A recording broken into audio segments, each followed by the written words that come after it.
दुनिया में 2 टाइप के वर्क होते हैं, एक होता है हार्ड वर्क, एक होता है स्मार्ट वर्क। स्मार्ट वर्क का मतलब हार्ड वर्क का मतलब क्या हुआ? जैसे मान लो एक ऑटो जो रिक्शा चलाते हैं उनके लिए वो क्या है, वो हार्ड वर्क करते हैं, पूरे दिन वो मेहनत करेंगे तो वो पैसे कमाएंगे, है ना? वो पूरे दिन अगर वो रिक्शा चला रहे हैं तो वो पैसे कमाते हैं। मान लो जैसे कोई फार्मर है, अगर वो पूरे दिन पूरे मेहनत करेगा तो उसका जो फार्मिंग से जो सामान आएंगे, जो गेहूं हो गया, चावल हो गया, ये आएंगे, ये उसको बेचेगा तो उससे उसको पैसे मिलते हैं। मतलब उसको 4 महीने 5 महीने डे बाई डे दिन में जाके उसको मेहनत करनी पड़ेगी और खेतों में। फिर उसके पास अ, वो आएंगे, क्या बोलते हैं, फिर उसके बाद कहीं जाके पैसे आएंगे। और ये होता है हार्ड वर्क। लेकिन इसमें क्या होता है, जितना हार्ड वर्क होता है उतने पैसे नहीं होते। हार्ड वर्क के अकॉर्डिंग पैसे नहीं होते, ठीक है? स्मार्ट वर्क का मतलब क्या हुआ कि आप जैसे आप मार्क जुकरबर्ग या फिर आप बोल सकते हो जो फेसबुक के ओनर है, इनको देख लो, ये क्या करते हैं, ये स्मार्ट वर्क करते हैं, है ना? ये स्मार्ट वर्क करते हैं। कैसे? ओके, आप उनसे बोल सकते हो कैसे? उनसे बोल सकते हो कि देखो, जैसे कि मान लो किसी दिन जो फेसबुक के मालिक है, अगर उनको किसी दिन वो घर से बाहर निकले, घर में हो और वो सो के उठे और उनको उनका मन ना हो, कि वो आज ऑफिस जाएंगे, ठीक है, आज वो ऑफिस जाएंगे और वो घर में ही रहे, तो क्या उस दिन उनको पैसे नहीं आएंगे क्या? ये फील कराओ सामने वाले पर्सन को, क्या उस दिन उनको पैसे नहीं आएंगे क्या? पैसे तो आएंगे ना। जैसे मान लो एक दिन उनको एग्जांपल दे सकते हो आप कि अगर वो एक दिन नहीं गए तो उनको क्या पैसे नहीं आएंगे क्या? पैसे तो आएंगे ना। मतलब हो गया हार्ड वर्क, हो गया स्मार्ट वर्क। स्मार्ट वर्क का मतलब क्या हुआ कि आप नहीं जाओगे तो भी पैसे आने वाले हैं और जाओगे तो बात ही नहीं है। और हार्ड वर्क में क्या है कि मान लो किसी दिन आपका ऑटो पंचर हो गया या ऑटो चला ही नहीं है, उस दिन आपके पास पैसे नहीं आने वाले। ये हो गया हार्ड वर्क। किसी दिन आप खेतों में नहीं गए, मान लो 6 महीने के लिए, मान लो 1 महीने के लिए, 2 महीने के लिए आपको कहीं बाहर जाना पड़ गया। आपके पापा को, मान लो आपके पापा फार्मर है, कहीं बाहर जाना पड़ गया, तो उस एक साल अगर वो फसल खराब हो गई तो पैसे नहीं आने वाले। क्लियर? ये चीजें उनको फील करा सकते हो कि हाँ, ये हो गया हार्ड वर्क और ये हो गया स्मार्ट वर्क। और दुनिया में पैसे कमाने का जो कैटेगरी है ना, वो चार चार है जी। पहला होता है एम्प्लॉयमेंट। एम्प्लॉयमेंट का मतलब क्या हुआ कि मतलब आपको जैसे 9 to 5 जॉब करो तो आपके पास जो पैसे आए, वो उसको बोलते हैं कि एम्प्लॉयमेंट, ठीक है? उसको बोलते हैं कि आप एम्प्लॉयमेंट का मतलब क्या होगा कि जैसे जो हम अभी जैसे हम पढ़ाई करते हैं, जो हमारे पेरेंट्स हैं, पेरेंट्स के लिए भी बोल सकते हो कि जो हमारे पेरेंट्स हैं, वो हो सकता है वो जॉब करते हैं, वो फार्मिंग करते होंगे, है ना? अगर वो जॉब कर रहे हैं, अगर वो जॉब में है, जॉब मतलब कि वो अगर वो जॉब पे जाएंगे तो उनके पास वहां से सैलरी मिलेगी पार्टिकुलर 1 महीने के बाद। अगर नहीं जाएंगे तो नहीं मिलने वाली है। मतलब उनको मेहनत करनी पड़ेगी, चाहे धूप हो चाहे बारिश हो, जाएंगे तो उनको पैसे आएंगे, नहीं जाएंगे तो नहीं होगा। ये हो गया जॉब, यानी फर्स्ट एम्प्लॉयमेंट में, ठीक है? और दूसरी कैटेगरी होती है कि मतलब सेल्फ एम्प्लॉय का मतलब क्या हुआ कि जैसे मान लो आपकी किराने की शॉप है, मान लो आपकी खुद की दुकान है, मान लो कोई खुद का स्टोर है, आपने ओपन कर रखा है। लेकिन आप मुझे बताओ, अगर आपके पापा ये फील कराओ सामने वाले से, पूछ के जाओ साथ साथ में। आप मुझे बताओ, अगर मान लो आपके पापा हैं, अगर उनकी दुकान है, अगर वो सुबह 8 बजे चले जाते थे, रात को 8 बजे घर आ जाते थे, तो जो उस टाइम में पैसे काम किया उसकी तो पैसे आ गए। लेकिन क्या 8 to 8 जो नाइट में 8 बजे से लेकर सुबह 8 बजे तक क्या पैसे आते हैं उसकी? नहीं आते ना। मतलब क्या है कि जब आप मेहनत करोगे वहां पे, जब तक आप रहोगे, अवेलेबल रहोगे, तब तक आपके पास पैसे आएंगे। अगर नहीं रहोगे तो नहीं आने वाले, है ना? जब तक आप रहोगे वहां पे पैसे आएंगे, नहीं रहोगे तो नहीं आएंगे। क्लियर? और जो तीसरी कैटेगरी होती है वो होती है बिजनेस। बिजनेस बिजनेस का एग्जांपल दे सकते हो कि देखो, जैसे मान लो मुकेश अंबानी है, या अंबानी ग्रुप हो गया, या रिलायंस ग्रुप हो गया। अब आप मुझे बताओ कि किसी दिन अगर उनका मूड नहीं हुआ, वो कहीं बाहर घूमने का मूड हुआ कि चलो घूमने चलते बाहर भी, अगर वो उस दिन घूमने चले गए तो क्या रिलायंस के पेट्रोल पंप पे पेट्रोल मिलना बंद हो जाएगा? फील कराओ सामने वाले पर्सन। मान लो किसी दिन कई बार ऐसा हुआ कि मान लो इंटरनेट बंद हो गया, किसी ने इंटरनेट का यूज ही नहीं किया। मुकेश अंबानी यानी जियो को पैसा जाना बंद हो गया है? नहीं होगा ना। मान लो कि स्टेट में कर्फ्यू लग गया, पूरे स्टेट में कर्फ्यू लग गया 4 दिन के लिए। क्या इन 4 दिन में मुकेश अंबानी के पास या रिलायंस के पास पैसे नहीं जाएंगे? पेट्रोल पंप नहीं चलेगा क्या? एक स्टेट में नहीं चलेगा, 28 स्टेट और है, उनमें तो चलेगा ना। फील कराओ सामने वाले पर्सन को कि हाँ ये तो बिल्कुल सही है। और उसको बोल सकते हो चौथा है इन्वेस्टर। इन्वेस्टर का मतलब क्या हुआ कि मतलब आपके पास पैसा है और पैसे से काम कराओ आप, पैसे से काम कराओ आप। बट वो तो हम उस कैटेगरी में जा नहीं सकते। उससे पूछो कि मतलब ये है 4 कैटेगरी में। बट अभी जो है, अभी आपके जो पेरेंट्स हैं वो है पहली कैटेगरी में, पहली कैटेगरी में, यानी एक फार्मिंग में या फिर वो कोई जॉब में। लेकिन आप उनसे बोलोगे कि आप अचानक से कि मैं तीसरी कैटेगरी में जाना चाहता हूँ। मतलब क्या है कि बिजनेस में क्या होता है, बिजनेस में होता है कि आपको 2 साल, 4 साल, 5 साल, मिनिमम 5 साल आपको मेहनत करनी होती है। 5 साल अगर आपने मेहनत कर लिया तो आप आने वाले 40 साल आप एन्जॉय करोगे, फ्रीडम रहेगी आपको, पैसे आपको हमेशा आएँगे, कंपाउंड इंटरेस्ट मिलता है। लेकिन अगर आप उसी में अपने पेरेंट्स से बोलोगे कि आप मैं तीसरी कैटेगरी में मैं बिजनेस करूँगा, आपकी फैमिली मानेगी क्या? हाँ, मानेगी क्या? क्योंकि क्यों नहीं मानेगी? क्योंकि आपके पापा वगैरह भी चाहते हैं, क्योंकि उनको अगर उनको पता होता बिजनेस कैटेगरी भी है, बिजनेस में जा सकते हैं, वो भी कर लेते। बट उनको नहीं पता है, उनको इस चीज़ के बारे में नॉलेज ही नहीं है। वो आपके कभी आप वो तो कभी गए नहीं बिजनेस में, आपको भी नहीं जाने देंगे, है ना? आपको भी नहीं जाने देंगे, क्यों? क्योंकि उनको भी पता है इसके बारे में नॉलेज नहीं है, तो डर लगता है। आपके आपके जो पेरेंट्स हैं वो भी इसी कैटेगरी में है, मतलब फर्स्ट कैटेगरी में, और आप तीसरी कैटेगरी में जाना चाहते हो। आपके जो दोस्त हैं वो भी पहली कैटेगरी के लिए मेहनत कर रहे हैं, वो भी नहीं आएंगे तीसरी में। और जो आपके रिश्तेदार हैं वो भी तीसरी कैटेगरी में नहीं आएंगे, क्योंकि वो भी पहली कैटेगरी में और पहली कैटेगरी के लिए मेहनत कर रहे हैं। लेकिन अगर आपको आना है तो डिसीजन आपको खुद बनाना पड़ेगा, क्योंकि आपके फैमिली, आपके दोस्त और आपके रिश्तेदार तीनों आपके अगेंस्ट खड़े रहेंगे।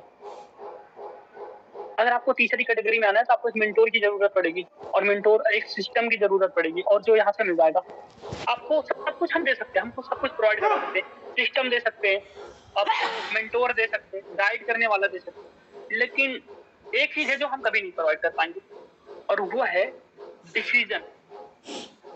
आपके पास उस टाइम कोई नहीं खड़ा होगा, उस टाइम आपको अपने लाइफ का डिसीजन खुद लेना पड़ेगा, तब कहीं कर पाओगे आप यहाँ पे। बताओ जी, अगर आपने ये ऐसे क्लियर कर दिया सामने वाले को, फिर लोगों का भी वही रीजन बना।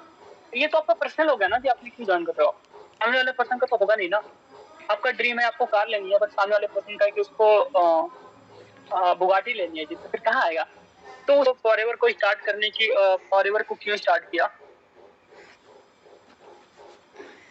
मुझे जो भी स्टार्ट किया, देखो फॉरएवर की जैसे ना 1000 कंपनियां मार्केट में है, हो गया जेन्युइन रीजन, ठीक है। अरे जी बहुत सारी कंपनी जहाँ मेंटोर वगैरह मिल जाएंगे। मैं आपको जेन्युइन रीजन दे रहा हूँ आपको, और बताना क्या, देखो फॉरएवर के जैसे 1000 कंपनियां मार्केट में है, नेटवर्क मार्केटिंग, डिजिटल मार्केटिंग की 1000 कंपनियां।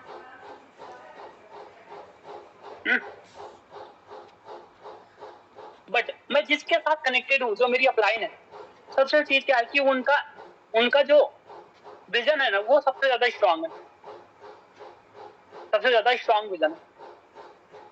मेरी वॉइस क्लियर नहीं है? आई होप आ रही है जी सभी को, तो क्योंकि आ रही तभी तो फॉरएवर ज्वाइन करने का रीजन है वो है, सबसे पहले तो मेरे जो अपलाइन है उनका विजन स्ट्रांग है, वो लॉन्ग टर्म की सोच लेके आए, पहली चीज तो।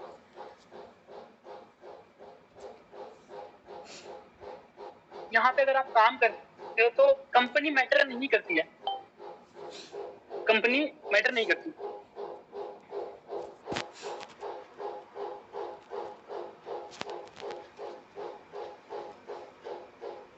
यहाँ काम करते हो तो कंपनी मैटर नहीं करती है,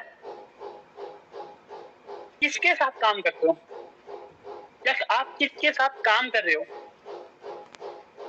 आप किसके साथ काम कर रहे हो, उसका क्या माइंडसेट है वो मैटर करता है।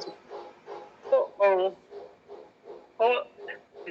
सुनाऊं क्या, लॉन्ग टर्म में जाएगा जी ट्रेनिंग कि एक बार क्या हुआ ना, एक जंगल में ना एक शेर का बच्चा था ना, एक शेर का बच्चा था, एक जंगल में एक शेर का बच्चा था ना, वो घूम रहा था, छोटा सा ही बच्चा था, वो घूम रहा था जंगल में, तो वो ना भेड़ के साथ में फंस गया, मतलब भेड़ के साथ, और वो उनके साथ चला गया, उनके साथ रहने लगा, वो उनके साथ रहने लगा, रहते रहते रहते उसको लगभग 1 साल बीत गए। अब वो भेड़ की तरह चलता, भेड़ की तरह खाता, भेड़ के साथ रहता, है ना। एक दिन क्या हुआ कि वो सारे नदी के किनारे पानी पीने गए, इतने में किसी शेर ने बहुत तेजी से दहाड़ मारी। उसको सुन के सारे भेड़ भागने लगे, सारे भेड़ भागने लगे।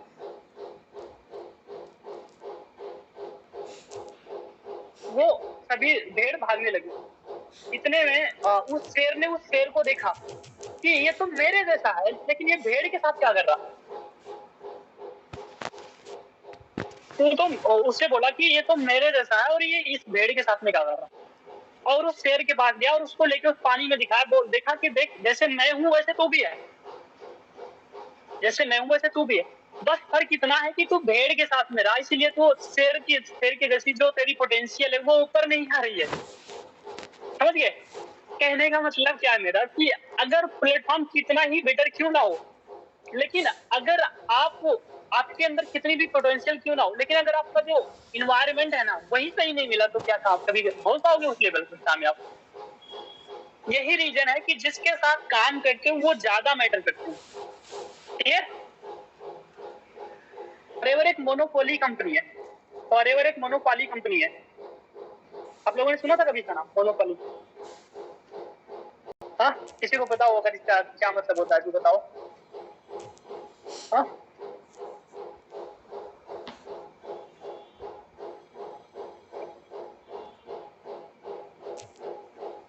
नहीं पता। ओके, कोई दिक्कत नहीं है, नहीं पता अब मैं बता दूंगा आज मोनोपोली का मतलब क्या होगा। ओके, फॉरएवर एक मोनोपोली कंपनी है पहली चीज, और उसमें अगर पूरी दुनिया में अगर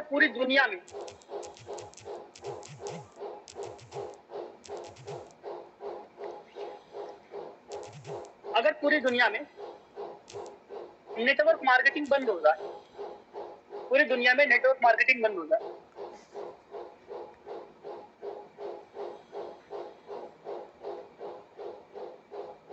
पूरी दुनिया में नेटवर्क मार्केटिंग बंद हो जाए, फिर भी फॉरएवर खड़ी रहेगी, फिर भी फॉरएवर खड़ी रहेगी। क्योंकि क्योंकि क्योंकि पूरी दुनिया, रीजन क्या है बता दो, रीजन क्या है कि पूरी दुनिया में 80% एलोवेरा और 60% 80% एलोवेरा 60% हनी पूरी दुनिया में अकेले प्रोवाइड करती है, अकेले की मार्केट वैल्यू है इसकी। यही रीजन है कि कंपनी कभी हिलेगी भी नहीं।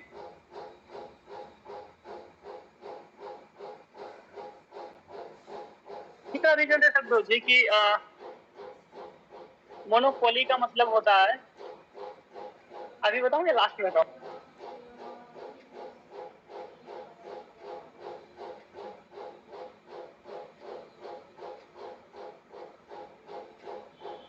दूसरा नहीं कर सकता, इसके अलावा कोई दूसरा नहीं कर सकता। फॉरएवर एक ऐसी कंपनी है जिसकी मार्केट वैल्यू सबसे ज्यादा, ठीक है,